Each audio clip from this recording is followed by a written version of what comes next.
हमेशा अपने करीब रखती है और खुद से भी ज़्यादा प्यार करती है। आज उसे साथ में काम कर रहे दोस्तों के साथ थोड़ा एंजॉय करने का सोचा, इसीलिए वो जल्दी जल्दी करके सब कुछ समेट रही है। तभी उसकी डोर की बेल बजती है और बाहर गई तो वहाँ कोई नहीं था, पर बेल किसने बजाई फिर? तभी अंदर से आवाज़ आई किसी चीज़ के टूटने की।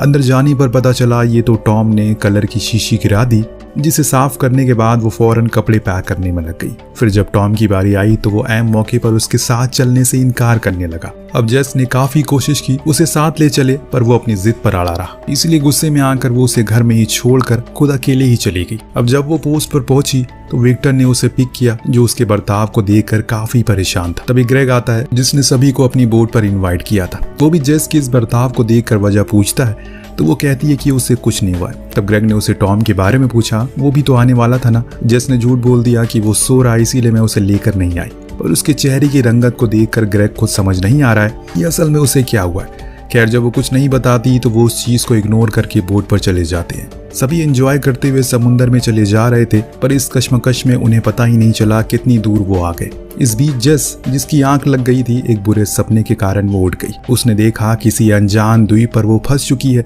और कोई आस पास नहीं है। उसके इस अजीब से व्यवहार को देखकर ग्रेग भी विक्टर के पास गया और पूछा कि वो अपने बेटे को लाने वाली थी तो लाई क्यों नहीं।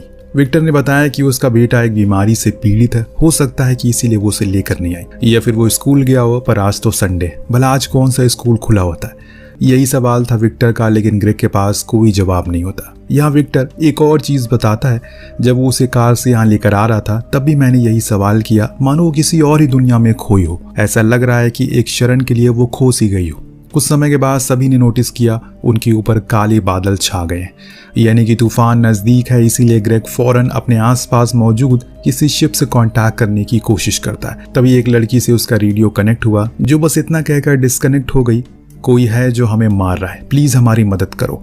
इससे आगे ग्रेग कुछ और पूछ पाता कि कनेक्शन टूट जाता है। अब तो ऊपर तूफान भी अपने चरम पर था। फिर जिस बात का डर था वही हुआ, इनकी बोट उन लहरों को झेल नहीं पाती और डूब गई। परंतु सभी ने लाइफ जैकेट पहने हुए थे, इसीलिए बच जाते हैं। सुबह हुई तो ये सब इस उम्मीद में बैठे थे कि जरूर कोई मदद के लिए यहाँ से गुजरेगा। हुआ भी कुछ ऐसा ही, लेकिन यहाँ सिर्फ मदद नहीं मिलने वाली थी, पर यहीं से अंत की शुरुआत थी। ऐसा मैं क्यों कह रहा हूँ ये आपको कुछ देर में पता चल जाएगा।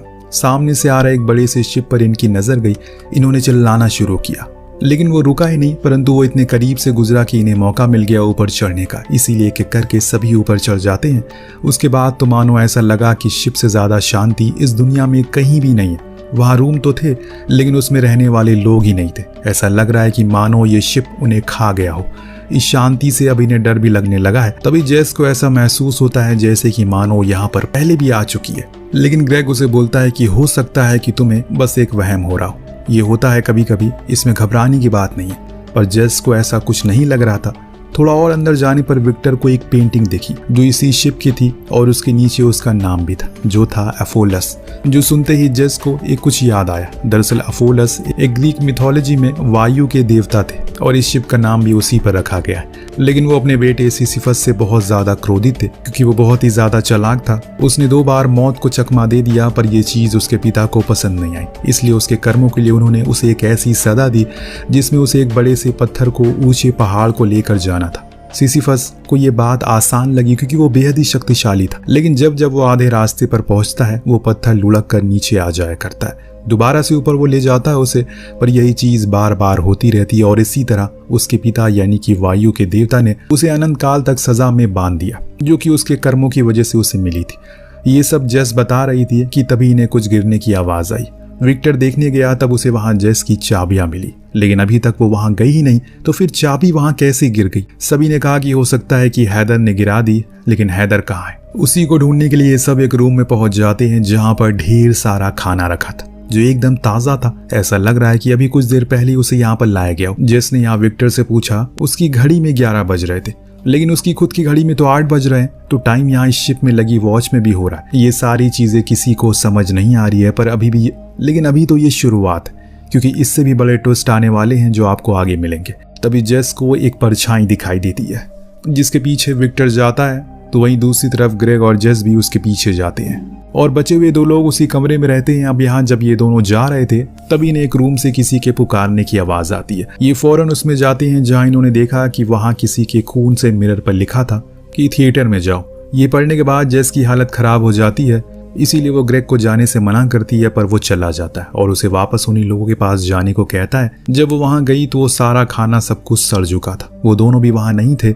इतने में विक्टर बुरी तरह जख्मी हालत में वहां पहुंचता है और बिना कुछ समझे उसे मारना शुरू कर देता है। जेस को भी खुद का सेल्फ डिफेंस में उसे मारना ही पड़ता है, वरना वो उसे सच में मार देता। तभी अचानक से थिएटर की तरफ से गोली चलने की आवाज आती है। जेस भागते हुए वहां गई, देखा कि किसी ने ग्रेग को शूट कर दिया।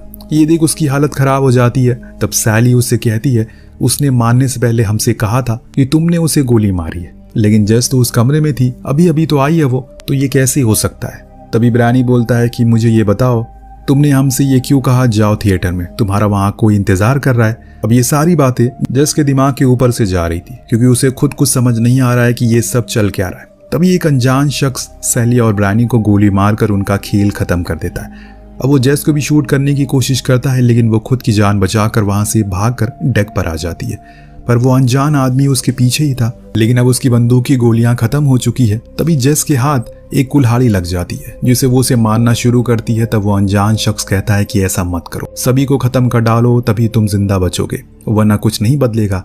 इतना कहने के बाद वो पानी में कूद जाता है, पर जेस को उसका कहा कुछ भी समझ नहीं आया। लेकिन सिर्फ यही नहीं हुआ, बल्कि एक और चीज हुई जो हर किसी के दिमाग को खोल देगी। उसने देखा कि उसका खुद का ग्रुप अपनी पलटी हुई बोट में मदद की गुहार लगा रहा है। यानी कि ये साफ मतलब है जेस अब एक ऐसी जगह पर फंस चुकी है जिसमें उसे वही सब दिखेगा जो हो चुका है। अगर आसान भाषा में कहा जाए तो उसे वही सब कुछ दोबारा से होते हुए बार बार दिखेगा, जो उसने कुछ देर पहले अपनी आंखों से देखा था, पूरा हादसा।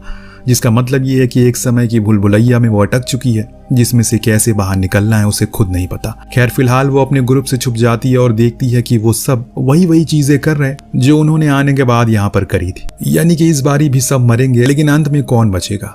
यहाँ जब वो छुप कर उन लोगों को देख रही थी, तभी उसकी चाबी वहीं गिर जाती है, जिसे विक्टर लेने के लिए आता है।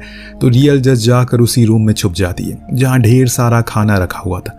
तब वहां ये लोग आते हैं। उसी दौरान वो दूसरी वाली जेस एक परछाई को देखती है, जो असल में इसी जेस की थी जिसका पीछा विक्टर करता है। जो उसे मिल भी जाती है, तब वो उसे सब कुछ बताने की कोशिश करता है कि वो लोग यहाँ पर पहले भी आ चुके हैं, लेकिन विक्टर को ये सब मजाक लगता है, इसीलिए वो उसकी किसी बात पर यकीन नहीं करता। तो जेस गुस्से में आकर उसे धक्का दे देती है, जिसके कारण उसका सर जाकर एक हुक में लगता और वो वहीं बुरी तरह घायल होकर गिर पड़ता है।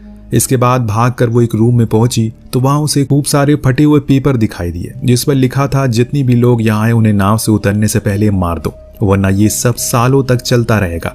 ये पढ़ने के बाद रियल जस खुद भी एक नोट पर ये लिख देती है। तभी उसकी नजर पड़ी वहां गिरी हुई उसकी लॉकेट पर, जो सिर्फ एक नहीं बल्कि हजारों थी। यानी कि यहाँ पर पहले भी कई सारी जेस आ चुकी हैं। जो चीज देखकर अब उसे सच में क्लियर हो जाता है कि ये सब चल क्या रहा है। उसे इस समय चक्र को तोड़ना ही पड़ेगा, तभी कुछ होगा, वरना ये चीज ऐसे ही चलती रहेगी। वह बंदूक लेकर निकल पड़ती है। बीच में उसे विक्टर मिला, जो बुरी तरह घायल था। तभी उसे न्यू जेस दिख गई, जो अभी अभी आई है, इसीलिए वो उसे मारने के लिए आगे बढ़ती है। लेकिन सामने होने के बावजूद भी वो उसे शूट नहीं कर सकी, क्योंकि उसके अंदर इतनी हिम्मत नहीं थी। तभी वहां घायल विक्टर आ गया, जिसे संभालने में वो लग गई, परंतु कुछ ही देर बाद वो अपना दम तोड़ देता है।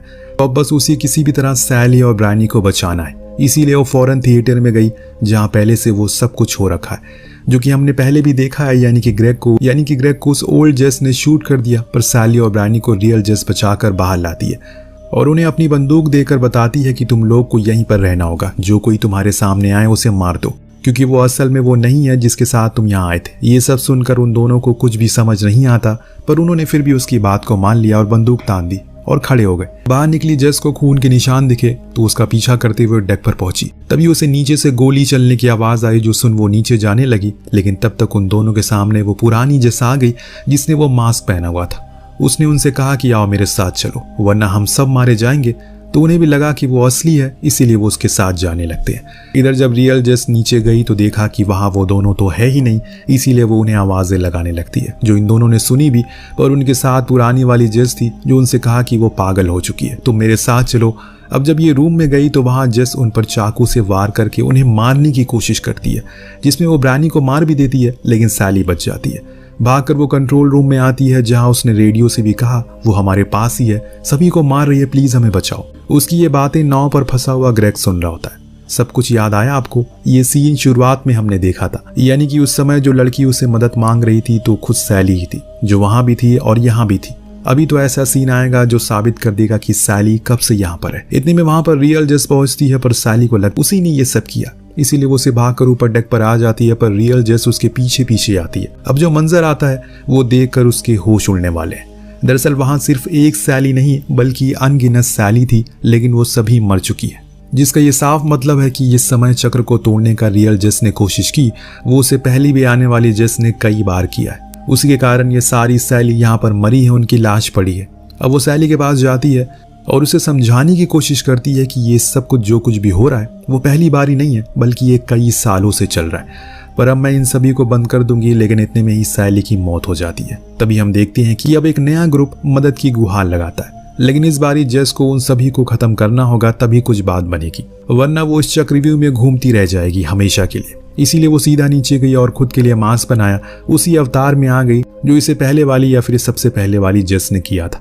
रूम में जाकर उसने सबसे पहले थिएटर जाना है ये लिखा, जो पढ़कर ग्रेग वहां पहुंचा, और फिर उसके पीछे ये दोनों भी उसी जगह पर। रियल जेस भी फिराक में थी और मौका मिलते ही उस ग्रेग को सबसे पहले शूट कर दिया, फिर बाद में सैली और ब्रानी को भी, लेकिन नई जेस बचकर निकल गई तो वो उसका पीछा करती है। और तब यहाँ वही सीन आता है जो हमने कहानी की शुरुआत में देखा था, यानी कि सबसे पहले वाली जेस के साथ होते हुए देखा था। दोनों ही जेस आपस में लड़ाई कर रही हैं और नई जेस जो होती है वो पुरानी वाली यानी कि रियल जेस पर भारी पड़ना शुरू हो गई है। तब रियल जेस ने भी उसे वही कहा जो उस टाइम की जेस ने कहा था, उन्हें मार कर खत्म कर दो वरना ये सालों साल चलता रहेगा।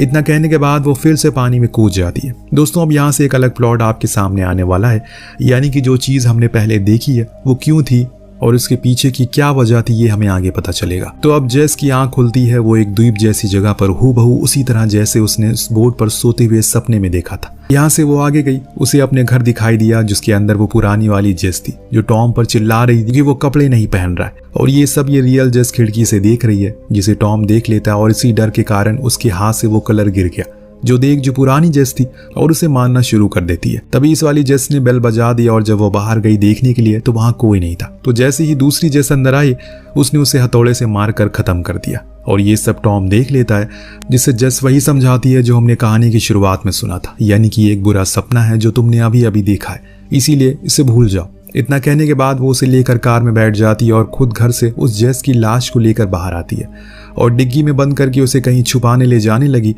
तभी उसकी कार से एक पंछी टकरा जाता है, तो वो उसे उठाकर साइड में फेंकने के लिए गई तो वहां ऐसे कई सारे पंछी थे, यानी कि ये घटना भी कई बार हो चुकी है, ये कोई नई बात नहीं है। ये सब देखकर वो फौरन भागकर कार में आई और तेजी से भगाने लगी कार को। स्पीड के कारण टॉम को घबराहट होने लगती है और अचानक कार की टक्कर एक ट्रक से हो गई, जिससे कि उनकी पूरी कार पलट गई और आसपास के लोग फौरन भागकर आए देखने के लिए क्या कोई जिंदा है। लेकिन जो मरी हुई जेस थी उसकी लाश बाहर आ जाती है और टॉम भी मारा जा चुका था, लेकिन जो रियल जेस थी वो अभी भी जिंदा है, इसीलिए वो वापस उसी पोर्ट पर गई जहां से ये सब की शुरुआत हुई थी, ताकि वो वापस से उसी लूप में जाकर अपने बेटे को हासिल कर सके। यहाँ सब कुछ पहले जैसा ही होता है जैसे हमने शुरुआत में देखा था। तो कहानी इसी देश के साथ यहीं खत्म हो जाती है। मतलब कि दोस्तों ये लूप हमेशा चलता रहेगा और कभी खत्म नहीं होगा। ये एक माइंड बेंडिंग कहानी है